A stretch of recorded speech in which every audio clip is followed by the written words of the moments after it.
Herkese merhaba arkadaşlar, kanalımıza hoş geldiniz.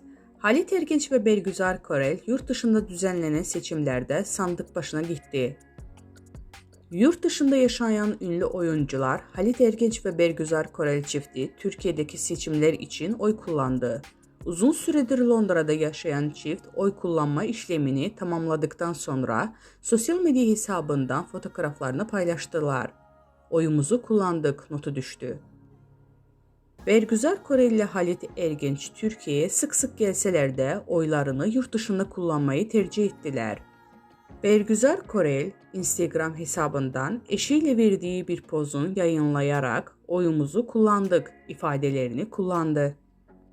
Bizden bu kadar arkadaşlar. Videoların devamını gelmesini istiyorsanız da kanalımıza abone olmayı unutmayalım. Hoşça kalın.